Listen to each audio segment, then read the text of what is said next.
News నేను నందిని. పేద ప్రజలకు ఇంటింటికి వెళ్లి పింఛన్లు అందజేయడం ద్వారా ప్రభుత్వం వారి పట్ల ఉన్న నిబద్ధతను చూపిస్తోందని ప్రభుత్వ whip central MLA Bonda Umamaheswara Rao తెలిపారు. దేశ ఆర్థిక వ్యవస్థకు బలమైన పునాది కార్మికులేనని ప్రభుత్వ whip central MLA Bonda Umamaheswara Rao తెలిపారు. పేద ప్రజలకు ఇంటింటికి వెళ్లి పింఛన్లు అందజేయడం ద్వారా ప్రభుత్వం వారి పట్ల ఉన్న నిబద్ధతను చూపిస్తోందని ప్రభుత్వ whip central MLA Bonda Umamaheswara Rao తెలిపారు. నారా చంద్రబాబు నాయుడు ముఖ్యమంత్రిగా బాధ్యతలు స్వీకరించిన తరువాత రాష్ట్రంలో సంక్షేమ కార్యక్రమాలకు కొత్త దిశానిర్దేశం లభించిందని చెప్పారు. విజయవాడ సెంట్రల్ నియోజకవర్గంలోని 62వ డివిజన్ పాయకపురం రైతు మార్కెట్ వెనుక భగీరథ కాలనీ ప్రాంతంలో 58వ division Singhnagar Krishna hotel centre సమీపంలోని అన్న నందమూరి తారక రామారావు విగ్రహం వద్ద వృద్ధులు, వితంతువులు, దివ్యాంగులకు ఎన్టీఆర్ భరోసా పెన్షన్ పంపిణీ కార్యక్రమం ఘనంగా నిర్వహించబడింది. ఈ కార్యక్రమంలో ప్రభుత్వ విప్ సెంట్రల్ నియోజకవర్గ శాసనసభ్యులు బోండా ఉమామహేశ్వరరావు పాల్గొని లబ్ధిదారుల ఇళ్ల వద్దకు వెళ్లి స్వయంగా పింఛన్ నగదును అందజేశారు. ప్రజలతో నేరుగా మమేకమై వారి సమస్యలను తెలుసుకుని పరిష్కార మార్గాలపై చర్చించారు. ఈ సందర్భంగా స్థానిక నాయకులు, పార్టీ కార్యకర్తలు, డివిజన్ ప్రతినిధులు, మహిళలు మరియు పెద్ద సంఖ్యలో ప్రజలు పాల్గొని కార్యక్రమాన్ని విజయవంతం చేశారు. ఈ సందర్భంగా బోండా ఉమా మాట్లాడుతూ ప్రతి నెల 1వ తేదీ ఉదయం 6 గంటల నుంచే పేద ప్రజలకు ఇంటింటికి వెళ్లి పింఛన్లు అందజేయడం ద్వారా ప్రభుత్వం వారి పట్ల ఉన్న నిబద్ధతను చూపిస్తోందన్నారు. నారా చంద్రబాబు నాయుడు ముఖ్యమంత్రిగా బాధ్యతలు స్వీకరించిన తరువాత రాష్ట్రంలో సంక్షేమ కార్యక్రమాలకు కొత్త దిశానిర్దేశం లభించిందని తెలిపారు. తాను ఈ నియోజకవర్గానికి శాసనసభ్యునిగా బాధ్యతలు చేపట్టిన తర్వాత ప్రజల సమస్యలను ప్రాధాన్యతగా తీసుకొని పరిష్కరించేందుకు కృషి చేస్తున్నామని తెలిపారు. ప్రతి నెల 1వ తారీఖు ఉదయం 6 గంటలకే 2024లో ఈ రాష్ట్రంలో చంద్రబాబు నాయుడు ముఖ్యమంత్రి అయినాక, మరి ఈ నియోజకవర్గంలో నేను శాసనసభ్యుడు అయినాక ఉదయం 6 గంటలకే ప్రతి నెల 1వ తారీఖు నాడు పేదలకు సేవ అనే పేరు మీద ఇంటింటికి వెళ్ళి వృద్ధులకి, వితంతువులకి, వికలాంగులకి, బెడ్ రీడన్ వాళ్ళకి, తలసేమియా వాళ్ళకి పింఛన్లు ఇంటికి వెళ్ళి అందిస్తూ ఉన్నాం. సంతోషం వ్యక్తం చేస్తూ ఉన్నారు ప్రజలందరూ కూడా. 200 రూపాయలు ఉన్న పింఛన్ని ఇవాళ 4000 పెంచింది తెలుగుదేశం ప్రభుత్వం. అంతేకాకుండా ఇంటింటికి వెళ్ళి ఇవ్వటం వల్ల సంతోషం వ్యక్తం చేస్తూ ఉన్నారు. గతంలో 3000 ఉన్నటువంటి వికలాంగుల పింఛను ఇవాళ 6000 చేయటం వల్ల వికలాంగులకు భద్రత, భరోసా పెరిగింది. అంతేకాకుండా బెడ్ రీడన్ ఉన్న వాళ్ళు 10,000, తలసేమియా వాళ్ళకి, కిడ్నీ వ్యాధులు ఉన్న వాళ్ళకి 15,000, 10,000 అలా ఇస్తూ ఉన్నాం. ఈ రకంగా పేద వర్గాలకి ఆర్థిక పరిస్థితులు ఇబ్బందులైనా గత 20 నెలల్లో దాదాపు ఇప్పటికే 70,000 కోట్లు పేదలకి పెన్షన్ల రూపంలో అందచేయడం జరిగింది. సంతోషంగా ఉంది. ఎంత భారమైనా, ఎంత కష్టమైనా, ఎన్ని ఇబ్బందులు వచ్చినా పేద వర్గాలకి, పేద ప్రజలకి అండగా ఉండటంలో ఏ లోటు జరగకూడదనేది ఈ ప్రభుత్వం యొక్క ముఖ్య ఉద్దేశం. దానికి ముందుకి వెళ్తాం. ఆసరాగా అన్ని రకాలుగా అండగా ఉంటాం పేదవాళ్ళకి. ఈరోజు 62వ డివిజన్లో డివిజన్ పార్టీ అధ్యక్షుడు రాజారావు, ఇన్ఛార్జి పైడి సీను, మాజీ కార్పొరేటర్ పైడి తులసి, ఇంకా డివిజన్ నాయకులు, మా కార్యదర్శి, మా ప్రధాన కార్యదర్శి మరియా, నాగరాజు, మంగరాజు అందరి ఆధ్వర్యంలో ఇక్కడ పింఛన్లు ఇవ్వడం సంతోషంగా ఉంది. భవిష్యత్తులో కూడా ఈ ప్రభుత్వం ఉన్నంతకాలం ఉదయం 6 గంటలకి ఇంటి దగ్గరికి వెళ్ళి తీసుకెళ్ళి ఇస్తామని చెప్పి తెలియజేస్తాం. అందరికీ నమస్కారం. సెంట్రల్ నియోజకవర్గం 62వ డివిజన్లో ఈరోజు ఉదయం 6 నుంచి మేడే ఫస్ట్ మరి సందర్భంగా మరి 1వ తారీఖున మరి పెన్షన్దారులు ఎవరైతే ఉన్నారో 6 నుంచి పెన్షన్లు పంపిణీ చేయడం జరుగుతుంది. మరి దీనికి ఎమ్మెల్యే గారు, శాసనసభ్యులు బోండా ఉమామహేశ్వరరావు గారు ప్రతి ఇంటికి వెళ్ళి పెన్షన్ ఇవ్వడం జరిగింది. మరి మా ఎన్డీఏ కూటమి నాయకులు, మరి మా జనసేన నాయకులు మొత్తం కలిపి మరి ఇంటింటికి వెళ్ళి పెన్షన్లు ఇవ్వడంతో మాకు ఎంతో సంతోషంగా ఉంది. ప్రజలు కూడా ఎంతో సంతోషాన్ని వ్యక్తం చేస్తున్నారు. ఎందుకంటే ఇంటింటికి 4,000 రూపాయలు, 6,000 రూపాయలు పెన్షన్ ఇవ్వడం అనేది వాళ్ళ జీవనోపాధిగా పనికొస్తుందని చెప్పేసి, రక్షణగా ఒక ఆధారంగా ఉందని చెప్పేసి ఎంతో ఆనందం వ్యక్తం చేస్తున్నారు. మరి ఇందులో పాల్గొన్నందుకు మాకు ఎంతో సంతోషంగా ఉంది. అందరికీ నమస్కారం. మరి ఈరోజు 62వ డివిజన్లో సెంట్రల్ శాసనసభ్యులు బోండా ఉమామహేశ్వర గారి ఆధ్వర్యంలో మరి ఇంటింటికి వృద్ధులు, వికలాంగులు, వితంతులకి మరి 1వ తారీఖు వచ్చిందంటే ఈ గవర్నమెంట్ వచ్చిన కాంచి పండగ వాతావరణం. వృద్ధులకు కానీ, వికలాంగులకు కానీ, వితంతులకు కానీ. మరి ఇంతవరకు అయితే సచివాలయంలో లైన్లో నుంచొని తీసుకొని ఎంతో ఇబ్బంది పడేవారు.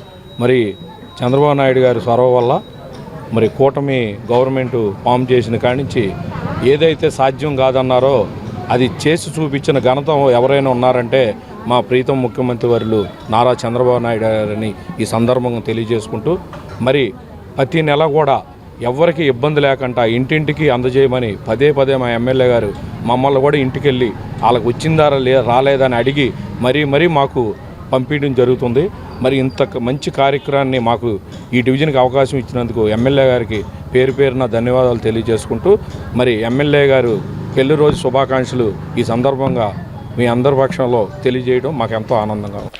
దేశ ఆర్థిక వ్యవస్థకు బలమైన పునాది కార్మికులేనని ప్రభుత్వ whip central MLA Bonda Umamaheswara Rao తెలిపారు. వారి కష్టపడే శ్రమతోనే సమాజం ముందుకు సాగుతుందని పేర్కొన్నారు. కార్మికుల సంక్షేమం, భద్రత మరియు గౌరవమే ప్రభుత్వ ప్రధాన లక్ష్యమని చెప్పారు. 36వ డివిజన్ గాంధీనగర్ కందుకూరి కళ్యాణ మండపం నందు సెంట్రల్ నియోజకవర్గ టీఎన్టీయూసీ అధ్యక్షులు గరిమెళ్ల చిన్న ఆధ్వర్యంలో మేడే ర్యాలీలో ఆటో కార్మికులతో కలిసి ప్రభుత్వ విప్ సెంట్రల్ నియోజకవర్గ శాసనసభ్యులు బోండా ఉమామహేశ్వరరావు నడిచి వేదిక పైన తెలుగుదేశం పార్టీ వ్యవస్థాపక అధ్యక్షులు అన్న నందమూరి తారక రామారావు విగ్రహానికి, బడుగు బలహీన వర్గాల ఆశాజ్యోతి వంగవీటి మోహన్ రంగా విగ్రహానికి పూలమాలలు వేసి నివాళులర్పించి కేక్ కట్ చేసి కార్మికులకు కార్మికుల దినోత్సవ శుభాకాంక్షలు తెలిపారు.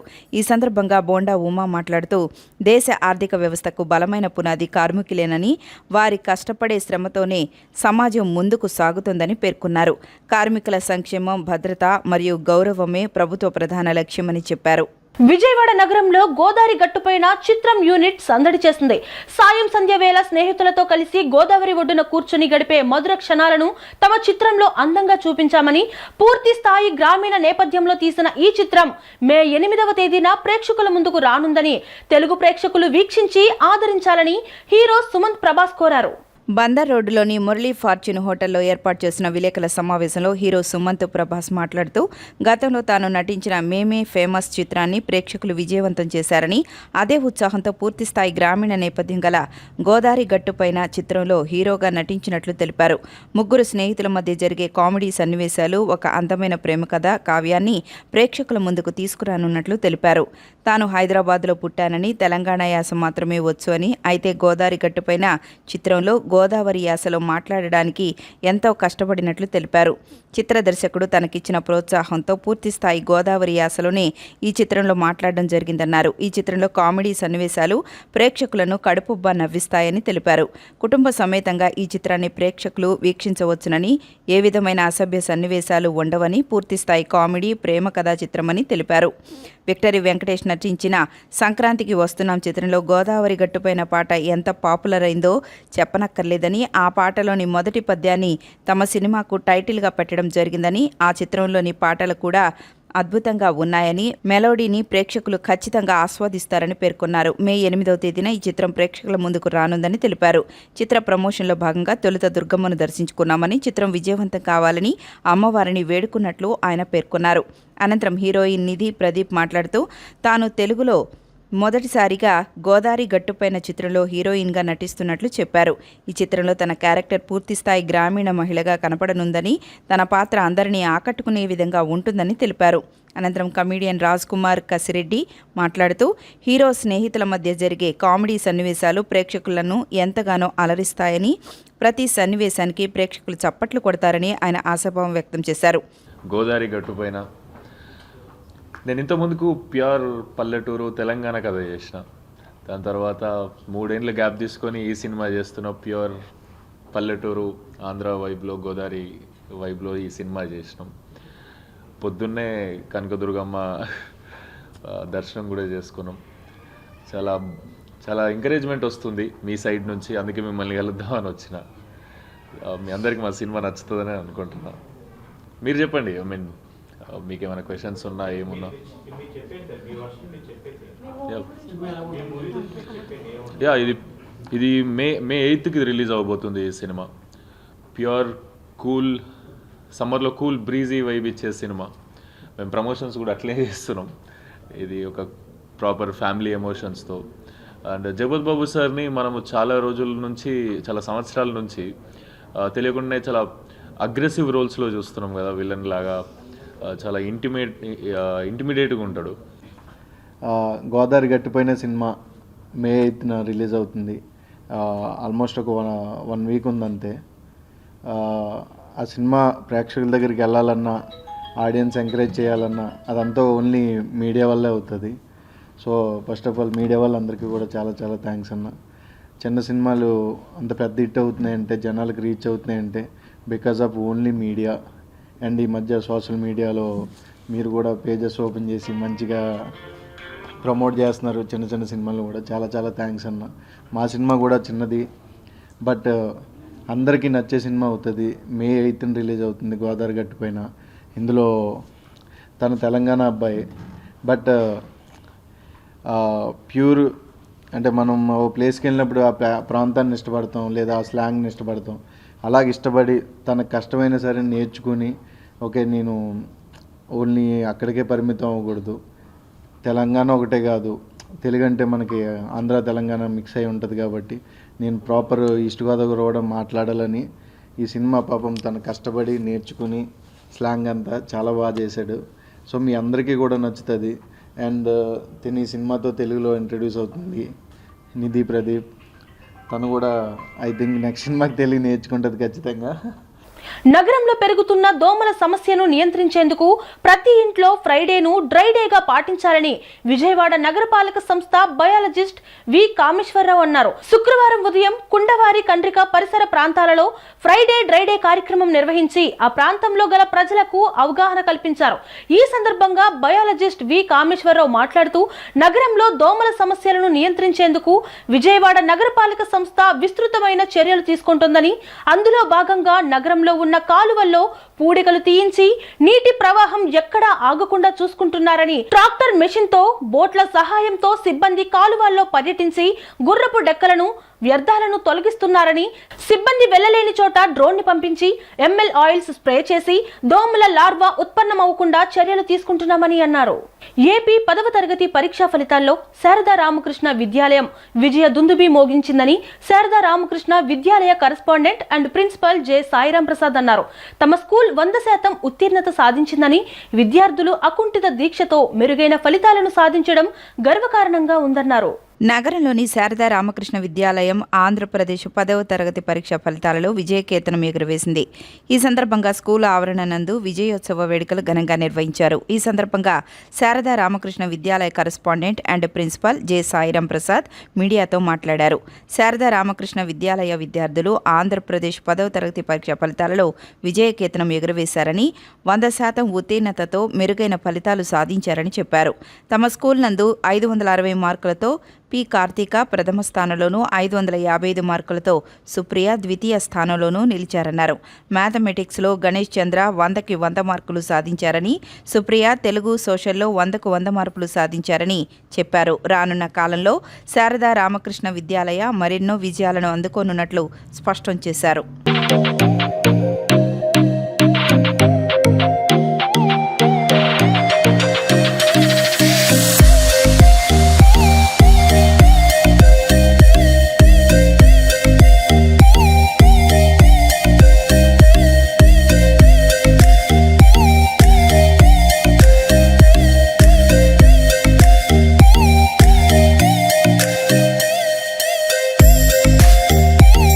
శారదా రామకృష్ణ విద్యాలయ గాంధీనగర్ అండి. మేము ప్రతి ఏడాదిలాగే ఈ ఏడాది కూడా మేము అత్యధిక మంచి ఫలితాలతో, గత ఏడాది 588 ఆ పైన సాధించాం. ఈ ఇయర్ అత్యధికంగా 500 పైన మార్కులు సాధిస్తూ 560 మార్కులతో ఈ సంవత్సరం మేము విజయం సాధించడం జరిగింది. అలాగే మ్యాథమెటిక్స్లో, తెలుగులో, సోషల్లో 100కి 100 మార్క్స్ వచ్చాయి. మా దగ్గర ఉన్నటువంటి పిల్లల్లో అత్యధిక మంది, దాదాపు 28 మంది పాస్ అయితే అందులో 14 మంది పైగా 500 పైన 560, 555, 539, 38 ఇలాగా మోర్ దాన్ సాధించడం జరిగింది. దీంట్లో మేము అనుసరించేటటువంటి ఆటపాటలతో కూడినటువంటి విద్యా వ్యాసంగం, విద్యా బోధన, అలాగే కమిటెడ్తో కూడినటువంటి ఉపాధ్యాయ బృందం, దాదాపు 25 సంవత్సరాల అనుభవంతో ఈ 10వ తరగతి బోధించే ఉపాధ్యాయులు అందరూ కూడా ఉన్నారు. అలాగే మ్యాథమెటిక్స్ కానీ మిగతా సబ్జెక్ట్స్ కానీ ఎక్స్పర్ట్ టీచర్స్తో మేము బోధించడం జరుగుతుంది. ఈ సందర్భంగా పిల్లలందరికీ కూడా నేను శుభాకాంక్షలు తెలియజేస్తున్నాను. తల్లిదండ్రులందరికీ కూడా కృతజ్ఞతలు తెలియజేస్తూ ఉన్నాను. అందరికీ థ్యాంక్ యూ. నా పేరు కార్తిక, నేను 10వ తరగతి చదువుతున్నాను. నాకు 560 అవుట్ ఆఫ్ 600 వచ్చినాయి. ఇక్కడ టీచర్స్ అందరు చాలా బాగా చెప్తారు, చాలా బాగా మోటివేట్ చేస్తారు. మనం డిప్రెషన్లోకి వెళ్ళినప్పుడు టీచర్స్ బాగా మోటివేట్ చేస్తారు. మనని చాలా బాగా చెప్తారు. మ్యాథ్స్ కానీ, సోషల్ కానీ, తెలుగు కానీ చాలా బాగా టీచ్ చేస్తారు. ప్రతి టీచర్ మాకు మోటివేషన్ ఇస్తూ బాగా చదివేటట్టు చూశారు. Thank you. నా పేరు కావ్యసుమ. నాకు 539 అవుట్ ఆఫ్ 600 వచ్చింది. ఇక్కడ అందరు టీచర్స్ బాగా ఎంకరేజ్ చేస్తారు, బాగా సపోర్ట్ చేస్తారు. మనకి ఎన్ని డౌట్స్ ఉన్నా లాస్ట్ స్టేజ్లో ఉన్నా కానీ బాగా ఎక్స్ప్లెయిన్ చేసి చెప్తారు. అలాగే అందరు టీచర్స్ నాకు బాగా సపోర్ట్ చేశారు. Thank you. నా పేరు దీక్షిత్. నేను 10వ తరగతి చదివాను. నాకు 534 వచ్చినాయి. మా ప్రిన్సిపాల్ సార్ మాకు అన్నీ బాగా చెప్తారు. ఈ స్కూల్లో అన్నీ బాగా చెప్తున్నారు. మంచి మార్కులు, మంచిగా మోటివేట్ చేస్తారు, మంచి మార్కులు తెప్పిస్తారు, అందరినీ జాగ్రత్తగా చూసుకుంటారు. 3 దశాబ్దాలుగా సమాచార శాఖలో సేవలందించి పదవీ విరమణ చేసిన వేమూరి వెంకట ప్రసాద్ సేవలు అభినందనీయమని జిల్లా కలెక్టర్ లక్ష్మీసా అన్నారు. పదవీ విరమణ అనంతరం కూడా ప్రసాద్ సేవలు అటు సమాచార శాఖకు, ఇటు పాత్రికేయులకు అవసరముందన్నారు. ఆయన సేవలు తిరిగి వినియోగించుకునే విధంగా ప్రభుత్వ అనుమతి కోరుతామని కలెక్టర్ తెలిపారు. సమాచార శాఖలో 3 దశాబ్దాలుగా సేవలందించిన వేమూరి వెంకట ప్రసాద్ విరమణను పురస్కరించుకొని ఆత్మీయ కలయిక పేరిట కార్యక్రమాన్ని నిర్వహించారు. జిల్లా కలెక్టర్ లక్ష్మీసతో పాటు సమాచార పౌర సంబంధాల శాఖ అధికారులు, పలువురు పాత్రికేయులు, మీడియా మిత్రులు ఈ కార్యక్రమంలో పాల్గొన్నారు. ఈ సందర్భంగా జిల్లా కలెక్టర్ లక్ష్మీస ప్రసాద్ను శాలువాతో సత్కరించి జ్ఞాపిక అందజేశారు. అనంతరం కలెక్టర్ లక్ష్మీస మాట్లాడుతూ సుదీర్ఘ కాలం పాటు సమాచార శాఖలో సేవలు అందించిన ప్రసాద్ పదవీ విరమణ జీవితం ప్రశాంతంగా సాగిపోవాలని ఆకాంక్షించారు. తాను ఎన్టీఆర్ జిల్లా కలెక్టర్గా వచ్చిన 1.5 ఏడాదిన్నర కాలంలో ప్రసాద్ అందించిన సహకారం, సేవలు మరువలేనివన్నారు. ఆయన సేవలు అటు సమాచార శాఖతో పాటు ఇటు పాత్రికేయులకు కూడా ఎంతో అవసరమన్నారు. పాత్రికేయులను సమన్వయపరచడంలో ప్రసాద్కున్న అపార అనుభవాన్ని ప్రభుత్వం దృష్టికి తీసుకెళ్లామని, భవిష్యత్తులో ఆయన సేవలను తప్పనిసరిగా ఉపయోగించుకుంటామని కలెక్టర్ లక్ష్మీస వివరించారు. సమాచార పౌర సంబంధాల శాఖ అధికారులు కిరణ్ కుమార్, కస్తూరి, సూర్యచంద్రరావు తదితరులు మాట్లాడుతూ ప్రసాద్ వంటి అనుభవజ్ఞుడైన ఉద్యోగి పదవీ విరమణ చేసినా ఆయన సేవలను వినియోగించుకోవాల్సిన అవసరం ఉందన్నారు. అనంతరం ప్రసాద్ ఉచిత రీతిన కృతజ్ఞతలు తెలియజేస్తూ ప్రసంగించారు. తన 30 ఏళ్ల ఉద్యోగ జీవితంలో 13 మంది కలెక్టర్ల వద్ద పనిచేశానని తెలిపారు. తన పనితీరుతో అందరి ప్రశంసలు అందుకున్నట్లు వివరించారు. అటు అధికారులను, ఇటు పాత్రికేయులతో చిన్న ఇబ్బంది కూడా తలెత్తకుండా ఉద్యోగ బాధ్యతలు నిర్వహించగలగడం ఎంతో సంతృప్తినిచ్చిందని తెలిపారు. ప్రభుత్వం తన సేవలు వినియోగించుకున్నా, వినియోగించకపోయినా స్వచ్ఛందంగా సేవలందించేందుకు సిద్ధంగా ఉన్నట్లు ప్రకటించారు. ఈ సందర్భంగా పలువురు పాత్రికేయులు కూడా ప్రసాద్ను దుశ్శాలువాతో, పుష్పగుచ్చాలతో సత్కరించారు. ఈరోజు మన ప్రసాద్, మనందరి ప్రసాద్ మా బావ అంటే రిటైర్ అయిపోతుందంటే ఒక రకంగా బాధాకరమే. ఆ డిపార్ట్మెంట్కి ఆయన ఏం సేవలు చేసాడు, కానీ మీడియా మిత్రులందరూ కూడా చాలా తలనొప్పిగా ఉంటాడు. అంటే మాకు మీడియాలో రాకముందు నుంచి దాదాపుగా 35 years నుంచి నాకు అసోసియేషన్ ప్రసాద్తో. మీడియాలోకి వచ్చిన తర్వాత ఇదంతా సాధారణంగా ఉంటుంది. అయితే ఇప్పుడు అందరూ మాట్లాడారు రిటైర్ అని చెప్పి. ఒక వెంకయ్యనాయుడు గారు చెప్పినట్టుగా is retired but not tired అని మళ్ళీ ఆయన సర్వీస్లోకి వచ్చి కలెక్టర్ గారు కూడా లాస్ట్ టైం సందర్భంలో చెప్పాము ప్రసాద్ గారి గురించి. అయితే మనందరి కోసం, ఎందుకంటే ఐఎన్పిఆర్ కానీ లేకపోతే సమాచార శాఖ కానీ వచ్చినటువంటి ఏడీలు కానీ లేకపోతే కనుక డిపిఆర్ కానీ వాళ్ళ గురించి ఎవరు మాట్లాడరు, వాళ్ళు ఎవరు మాట్లాడరు, ఎవరు తెలియకపోతారు. అందరూ తెలిసినోడు ఎవరంటే ప్రసాద్. ఎందుకంటే ఆయన తిట్టించుకున్నా 2 చేయగలరు. మనం తిట్టినా భరిస్తాడు, ఆయన తిట్టినా అందరూ భరిస్తారు. దాదాపుగా ఇట్లాంటి ఉద్యోగాల్లో ఎవరు ఉండరు అట్లా. ఎందుకంటే అందరితో అంత క్లోజ్ అసోసియేట్గా ఉంటాడు కాబట్టి ఇటువంటి వాడు ప్రధానంగా సమాచార శాఖలో మనకి ఎంత అవసరం. ప్రపంచ కార్మిక దినోత్సవాన్ని పురస్కరించుకొని నగర ప్రజలకు ఏఐటియుసి నాయకులు పసుపులేటి కోటేశ్వరరావు కార్మిక దినోత్సవ శుభాకాంక్షలు తెలియజేశారు. నిత్యం శ్రమించే కార్మికులకు సరైన గుర్తింపు లేదని, సరైన ఆరోగ్య భద్రత, హెల్త్ కార్డు కూడా లేకపోవడం బాధాకరమని ఆయన అన్నారు. కార్మికులందరికీ రాష్ట్ర ప్రభుత్వం వెంటనే హెల్త్ కార్డులు ఇవ్వాలని విజ్ఞప్తి చేశారు. ప్రపంచ కార్మిక దినోత్సవం పురస్కరించుకొని విజయవాడ ఏలూరు రోడ్లోని ఏఐటియుసి ఆధ్వర్యంలో కార్మిక దినోత్సవ వేడుకలు ఘనంగా నిర్వహించారు.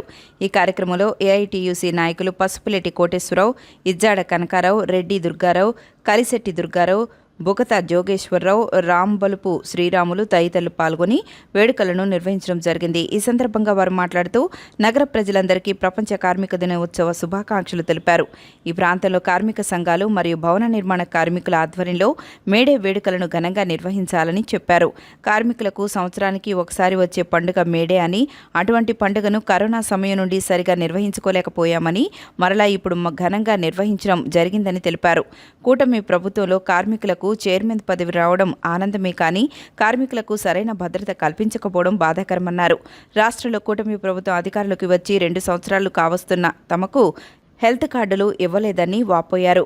ఇప్పటికైనా ప్రభుత్వం తమ కష్టాలను చూసి కార్మికులందరికీ హెల్త్ కార్డులు ఇవ్వాలని కోరారు. ప్రపంచ కార్మికులందరికీ సిపిఐ నగర కార్యదర్శి జి కోటేశ్వరరావు మేడే శుభాకాంక్షలు తెలియజేశారు. ప్రపంచ కార్మికుల దినోత్సవాన్ని పురస్కరించుకొని నగర వ్యాప్తంగా మేడే వేడుకలను సిపిఐ, ఏఐటియుసి కార్మిక సంఘాల ఆధ్వర్యంలో ఘనంగా నిర్వహించామని చెప్పారు. ప్రపంచ కార్మికుల దినోత్సవాన్ని పురస్కరించుకొని విజయవాడ సెంట్రల్ నియోజకవర్గంలోని 32వ డివిజన్ నందు మేడే వేడుకలను సిపిఐ, ఏఐటియుసి కార్మిక సంఘాల ఆధ్వర్యంలో ఘనంగా నిర్వహించారు. ఈ కార్యక్రమంలో సిపిఐ నగర కార్యదర్శి జి కోటేశ్వరరావు పాల్గొని మాట్లాడారు. ప్రపంచ కార్మికులందరికీ కూడా మేడే శుభాకాంక్షలు తెలియజేస్తున్నామని అన్నారు. దేశానికి ఏ విధంగా కర్షకుడు అవసరమో అదేవిధంగా శ్రామికుడు కూడా అంతే అవసరమని చెప్పారు. ఈరోజు శ్రమశక్తితోనే ప్రపంచమంతా ముందుకు వెళుతుందన్నారు. ఆ శ్రమశక్తిని ఈరోజు మన కేంద్ర ప్రభుత్వం దోపిడీ చేసే విధంగా 4 లేబర్ కోడ్లు తెచ్చి కార్మికుల నడ్డి విరుస్తుందన్నారు. మేడే సందర్భంగా కార్మికులందరూ పనిదినాలు కానీ అలానే కార్మికుల యొక్క హక్కులని కాలరాస్తున్న ఈ ప్రభుత్వానికి ఎదురు పోరాడి సాధించుకోవాలన్నారు. ఆ రోజు పంజాబ్లో రైతాంగం ఏ విధంగా పోరాడి వాళ్ల హక్కు సమస్యలు పరిష్కరించే దిశగా ఆ లేబర్ కోడ్లు తీసేసిందో అదేవిధంగా మనం కూడా కార్మికులంతా కూడా ఐక్యమయ్యి ఆ లేబర్ కోడ్లు రద్దు చేసే వరకు పోరాటం చేయాలని పిలుపునిచ్చారు. నగర ప్రజలకు ఏఐసిసి సభ్యులు నరహరిశెట్టి నరసింహారావు ప్రపంచ కార్మిక దినోత్సవ శుభాకాంక్షలు తెలియజేశారు. కార్మికులకు అండగా నిలిచిన ప్రభుత్వం కాంగ్రెస్ ప్రభుత్వం అని ఆయన ఉద్ఘాటించారు. 2029లో రాహుల్ గాంధీ ప్రధానమంత్రి అవ్వడం ఖాయమని, బీజేపీ ప్రభుత్వం రద్దు చేసిన లేబర్ కోడ్లను పునరుద్ధరిస్తామని ఆయన వెల్లడించారు. విజయవాడ నగర కాంగ్రెస్ అధ్యక్షులు ఏఐసిసి సభ్యులు నరహరిశెట్టి నరసింహారావు ఆధ్వర్యంలో ఘనంగా కార్మిక దినోత్సవ వేడుకలు నిర్వహించడం జరిగింది. ఈ సందర్భంగా ఆయన కార్మికుల గురించి మాట్లాడుతూ విజయవాడ నగర పండిట్ నెహ్రూ బస్టాండ్లో తదితర ఆటో స్టాండ్లలో ఆటో కార్మికుల హర్షధ్వానాల మధ్య కార్మిక దినోత్సవం ఘనంగా నిర్వహించడం జరిగిందని చెప్పారు. స్వాతంత్ర్యం వచ్చినప్పటి నుంచి నేటి వరకు ఎన్నో నూతన కార్మిక చట్టాలు అందుబాటులోకి తీసుకొచ్చిన కార్మిక సంక్షేమమే కాంగ్రెస్ పార్టీ అభిమానంగా ఈ దేశంలో కోట్లాది మంది కార్మికులకు అండగా నిలిచి ఉన్న పార్టీ కాంగ్రెస్ పార్టీ అని గుర్తు చేశారు. ఈరోజు అధికారంలో ఉన్న ప్రభుత్వాలు బీజేపీ కూటమి 44 కార్మిక చట్టాలను దుర్మార్గంగా రద్దు చేసి కార్మికులకు పరోక్షంగా అన్యాయం చేశాయన్నారు. కేవలం కార్పొరేటర్ల బాగు కోసమే కార్మికుల నడ్డి విరుస్తున్నారని, కేవలం కార్మికుల మీద సవతి తల్లి ప్రేమ చూపిస్తున్నారని అన్నారు. దేశ సంపదకి, దేశ అభివృద్ధికి మూల కారణమైన కార్మికుల హక్కులను కాలరాయడం నేటి ప్రభుత్వానికి అలవాటుగా అయిపోయిందన్నారు. విజయవాడ నగర కాంగ్రెస్ పార్టీ ఆధ్వర్యంలో వివిధ ప్రాంతాల్లో కార్మికులకు శుభాకాంక్షలు చెప్పి వారి హక్కుల కోసం కాంగ్రెస్ పార్టీ పోరాడుతుందని అందరికీ తెలియజేయడం జరిగింది. వాళ్ళు ముఖ్యంగా పండిట్ నెహ్రూ బస్ స్టాండ్ ప్రాంగణంలో నుండి ఐఎన్టీసీ ఆధ్వర్యంలో నగర కాంగ్రెస్ కమిటీ ఆధ్వర్యంలో మేడే పర్వదిన శుభాకాంక్షల్ని కార్మికులకు తెలియజేయడం, జెండా ఆవిష్కరణ, అక్కడికి వచ్చిన కార్మిక సోదరులందరూ కూడా మిఠాయిలు పంపిణీ, పళ్ళ పంపిణీ కార్యక్రమం చేయడం జరిగింది. పేద ప్రజలకు ఇంటింటికి వెళ్లి పింఛన్లు అందజేయడం ద్వారా ప్రభుత్వం వారి పట్ల ఉన్న నిబద్ధతను చూపిస్తోందని ప్రభుత్వ whip central MLA Bonda Umamaheswara Rao తెలిపారు. దేశ ఆర్థిక వ్యవస్థకు బలమైన పునాది కార్మికులేనని ప్రభుత్వ whip central MLA Bonda Umamaheswara Rao తెలిపారు.